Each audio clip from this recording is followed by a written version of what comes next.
Dumateng kanca-kanca santri sedaya ingkang tansah kita hormati.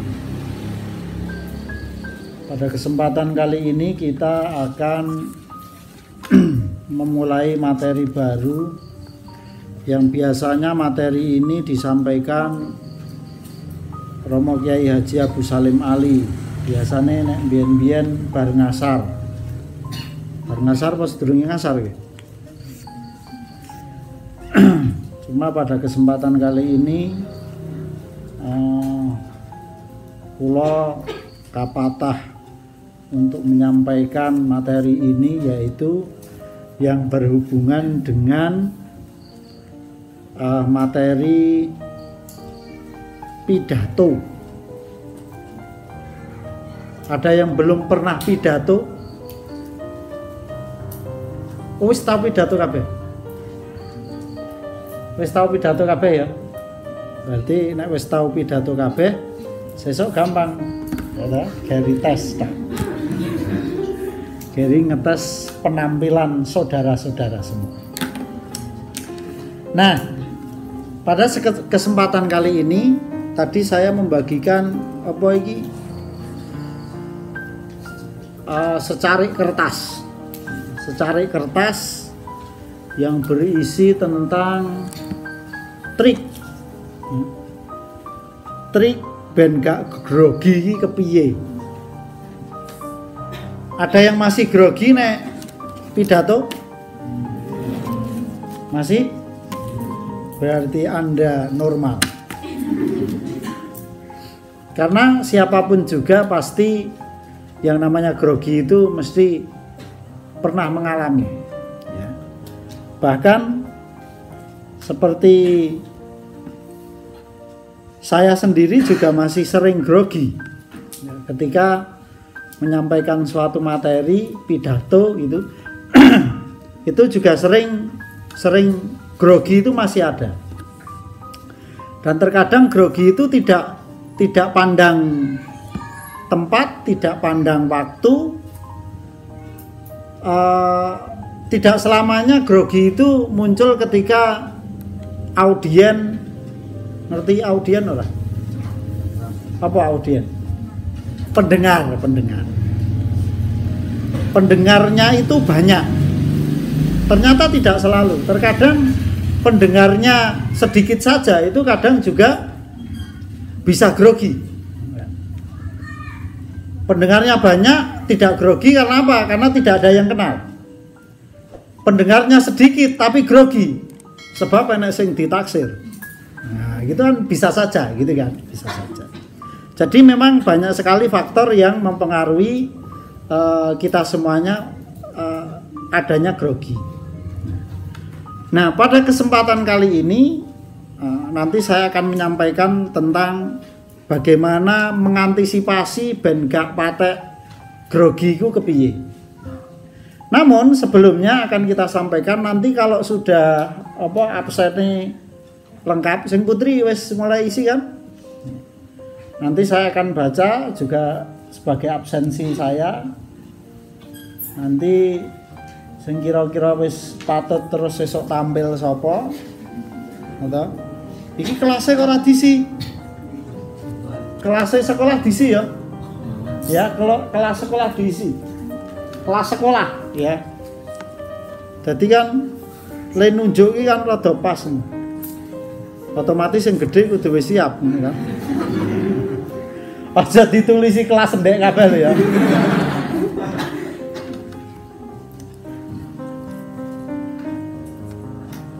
Ketika menyampaikan pidato ya. Menyampaikan pidato. Rata-rata Anda semuanya bisa mampu bertahan berapa jam? 1 jam? Berapa puluh menit? Berapa menit? 5 4 3 Nek 1 ya salam maneh. Itu. Jadi kadang seperti itu bukan karena kita kurang materi, tetapi lebih sering karena kita grogi. Kita mungkin bikin materi udah banyak banget gitu kan. Udah banyak banget corok ditulis ngasih berlembar-lembar. Tetapi kenapa ketika kita sampaikan kok malah jadi sedilu gitu kan. Nah, itu karena apa? Karena ada grogi. Ada grogi. Nah, untuk masalah grogi ini apa saja yang bisa menjadi solusi? Yang pertama adalah ketika kita belajar pidato, karena amit sewu, ini pidato kita tidak perlu membayangkan berarti aku sesuk nang omah kon mulih ke pondok kudu iso ceramah, bukan seperti itu. Tetapi pidato di sini banyak hal. Pembawa acara itu juga pidato. Sambutan itu ya pidato. Nah, nompo tamu itu juga pidato dan lain sebagainya. Jadi tidak hanya kita fokusnya ceramah itu pidato itu ceramah kudu dadi kiai, itu bukan seperti itu. Tetapi nanti banyak hal yang akan kita butuhkan ketika kita sudah pulang ke masyarakat. Nah, di sini yang pertama untuk menghilangkan rasa grogi, yang pertama yaitu jangan fokus sempurna. Yang pertama apa? Jangan fokus sempurna. Maksudnya fokus sempurna itu piye? Jadi kadang kita nek pas kejatah pidato sambutan waktu malam Rebo gitu. Mungkin kita wis daki-daki. Wis gawe rangkuman, ngalah-ngalahke rangkuman pelajaran. Wis. Tetapi seringkali yang keluar apa? Tidak sesuai dengan ekspektasi. Tidak sesuai dengan apa yang kita inginkan. Yang penting fokus kepada ketenangan diri. Jadi yang penting apa? Tenang dikit. Gak usah mikir aku mau le maca mukadimah bener apa ora ya. Jadi kadang pertama-tama mari kita panjatkan puji syukur kehadirat Rasulullah Muhammad Sallallahu Alaihi Wasallam. Nah itu kan. Nah itu kan apa? Itu kadang kita sering seperti itu. Itu karena apa? Grogi. Nah ketika itu keterucut, ya, ya wes, sing kliwat wes ben liwat. Jangan apa? Jangan terus jadi pikiran. Karena kalau dipikir, aku mau kleru sambil kita masih dalam keadaan berpidato, maka sing bubrah ora mukadimah itu, tapi seluruh materi yang kita sampaikan bubrah kabeh. Seluruh materi yang kita sampaikan bubrah kabeh. Karena apa? Karena kita terlalu serius memikir tentang sempurna. Jadi, yang paling penting apa? Yang penting bagi kita adalah fokus pada ketenangan diri. Jadi paman biasanya kita bahkan do tenang ora? Karepe yo tenang ning angel gitu ya. Tetapi itu kita harus belajar dan harus dibiasakan.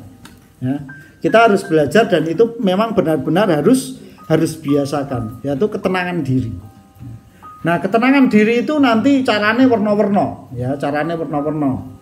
Nah, biyen nek bapak le marai saya itu wis pokoknya sedurunge munggah, sedurunge tampil iki dokeh-okehke le maca Rabbi shrahli sadri wa yassirli amri wahlul 'uqdatam min lisani yafqahu qauli. Pomen kuwi, pomen muga-muga diparingi tenang. Kemudian yang kedua yaitu jadi diri sendiri. Jadi diri sendiri. Maksudnya apa? Jadi diri sendiri itu yang pertama. Ya udah, kita mengikuti gaya kita saja. Kita mengikuti apa yang kita bisa. Tidak perlu karena kita pengen terlihat bagus dalam berpidato, dalam berceramah, dalam sambutan dan lain sebagainya, kemudian kita harus meniru-niru gaya orang lain, meniru-niru tokoh yang sudah kondang. Nek zaman biyen sing kerep ditiru iku Kiai Haji Zainuddin MZ. Ora ngerti Pak Zainuddin? Do ngerti ora? Nek ora sing tua aku dhewe berarti. Nah, itu Pak Kiai Haji Zainuddin MZ itu komen hampir nek lomba-lomba kitobah, lomba pidato itu pasti ada yang meniru gayanya Zainuddin MZ. Dan itu tidak disarankan. Karena apa? Ketika kita meniru seperti itu dan leniru rapatek persis, maka itu akan mengganggu mental kita. Ya, mengganggu kita, dan itu bisa menjadi sebab kita juga malih dadi grogi. Ya, malih dadi grogi le pidato. Kemudian yang ketiga, hindari menghafal dan membaca kata per kata. Hindari membaca atau menghafal kata per kata. Jadi kalau Mas Pondok, Mbak Pondok, ya mungkin kalau sekarang masih kebanyakan sering-seringnya moco ya. Nah, sering-seringnya baca. Tapi kita harapkan ke depan ya awal-awal moco gak popo gitu kan. Awal-awal membaca tidak apa-apa. Tetapi usahakan ketika kita membaca itu adalah tulisan kita. Walaupun sebagian pokok-pokok yang disampaikan itu mungkin kita ambil dari sumber mana, itu nggak masalah. Tetapi itu harus dengan tulisan kita. Karena apa? Karena dengan kita menulis, ya, dengan kita menulis, paling tidak itu sudah membantu memasukkan materi itu ke kepala kita. Sampai sekarang pun saya masih selalu menulis apa materi yang akan saya sampaikan. Sampai saat ini pun. Jadi cara aku arep ngaji, saya selalu mesti nulis rangkuman-rangkuman yang akan saya sampaikan, saya tulis ulang. Saya tulis ulang. Karena apa? Itu akan sangat membantu sekali, membantu materi itu bisa masuk ke kepala kita. Itu penting. Ya, jadi jangan sampai hanya copy paste saja, gitu kan. Jangan copy paste. Kita ambil materi dari manapun nggak masalah, tetapi usahakan ketika ditulis kembali itu tulislah dengan tulisan sendiri, karena itu akan sangat membantu sekali. Ya, itu akan sangat membantu kelancaran kita menyampaikan materi tersebut. Itu yang pertama. Jadi jangan menghafalkan kata per kata. Dan boleh kita menulis poin per poin. Jadi poin per poin itu seperti apa? Katakanlah contoh, lakukan 5 hal ini sebelum 5 hal datang. Mudamu sebelum tuamu, nah, dan sebagainya seperti itu. Nah itu poin to poin itu ditulis. Oh 5 hal, yang satu apa? Oh muda. Terus lawannya apa? Tua. Di situ kemudian dari hal itu apa yang akan kita sampaikan? Tulis. Oh iki masalah nom aku arep ngomongke biasanya nek cah nom ki kokean gaya. Nah, terus nek wong tua ki wis rapatek gaya dan lain sebagainya. Itu nanti boleh kita tulis point to point sebagai alat bantu kita. Bahkan itu masih saya lakukan sampai saat ini. Entah itu di pengajian lapanan biasa, saya tetap masih bawa. Walaupun lapanan sing ngaji ming wong 10 dan lain sebagainya, saya tetap bawa. Karena apa? Karena itu biar apa? Biar materi yang kita sampaikan tidak deliver sampai kemana-mana.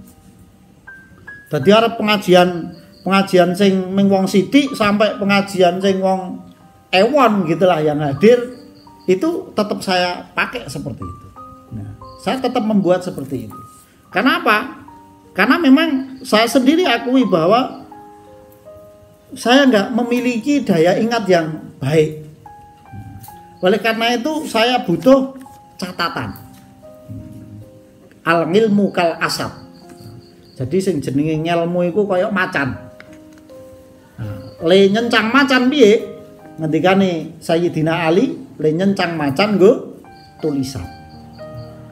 Makanya saya kalau ngaji pun selalu pakai catatan. Saya selalu pakai catatan. Penting bagi kita untuk belajar ketika kita berpidato. Kemudian yang keempat, kita harus pintar-pintar mengubah energi gugup kita menjadi energi positif. Ini memang tidak mudah karena ini butuh kebiasaan untuk bisa mengubah rasa gugup kita ini menjadi energi penyemangat kita dalam menyampaikan suatu materi dakwah. Dulu waktu di Cilacap kemudian SMP. Jadi biasa di kamar itu anak pondok itu wis belajar kitobah. Jadi setiap minggu, setiap malam Jumat itu ada acara kitobah seperti kalau kita malam Rebu gitu. Nah, seringkali termasuk cara yang baik adalah ketika kita belajar kitobah atau kita ceramah itu menghadap cermin. Menghadap cermin. Jadi karo ngilu. Jadi kita le ceramah walaupun masih dengan tulisan nggak apa-apa, kita sambil ngocok. Itu sangat baik kalau kocone rada gede. Ya. Nek kocone semen iki jadi malah bingung nyekeli kocok gitu. Itu akan sangat membantu sekali. Nah, yang penting kita sering-sering latihan. Dengan sering kita latihan, maka insya Allah kita akan akan bisa mengubah ketika rasa grogi, rasa gugup itu kita bisa mengubahnya menjadi energi yang baik saat kita berceramah. Itu yang keempat. Kemudian yang terakhir, jangan terlalu konsentrasi pada audien. Jangan terlalu kita fokus pada pendengar. Pendengar. Sebab gini, pendengar itu ada pendengar yang baik, ada pendengar yang buruk. Pendengar yang baik adalah pendengar yang memperhatikan kita dan benar-benar mendengarkan kita. Ada audien atau audien yang buruk. Audien yang buruk itu apa? Audien yang cuek dan sibuk sendiri. Biasanya mental kita akan habis ketika kita menemukan audien yang buruk. Tapi terkadang audien yang baik pun kita juga, kalau awal-awal, kalau pemula mungkin audiennya arep kaya ngopo wae tetap ndredeg gitu kan. Tetap ndredeg. Tetapi kalau kita sudah sering, maka kalau ada audien yang baik, kita enak, tambah semangat. Tetapi kalau menemukan audien yang buruk, ya, maka kita akan sedikit konsentrasinya akan tidak karu-karuan. Itu pun yang sampai saat ini pun saya sendiri juga sering mengalami. Jadi audien itu biasanya tidak, kalau sudah punya pengalaman, jadi audien itu tidak masalah jumlah, tetapi masalah antusiasme audien itu menanggapi pembicaraan kita. Jadi tidak tentu, ya pernah ngaji berapa ya, sekitar 20-30 orang. Tapi rasanya menyampaikannya itu kesulitan. Karena apa? Karena audiennya kemeruwek dewe-dewe gitu ya. Itu pernah. Tetapi pernah juga audiennya itu ya 2.500 sampai 3.000 jamaah waktu itu. Tapi bisa enjoy saja karena apa? Audiennya nyambung. Gitu ya. Nah, kadang itu pun bisa menjadi masalah bagi kita ketika kita terlalu fokus kepada audien. Jadi jangan terlalu fokus pada audien, kita harus selalu belajar tentang lebih fokus kepada materi yang akan kita sampaikan.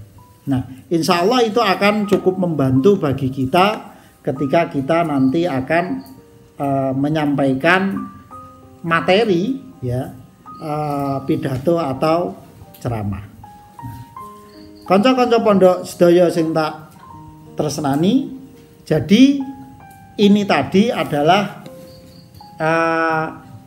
yang saya sampaikan ini adalah secara teori, ya.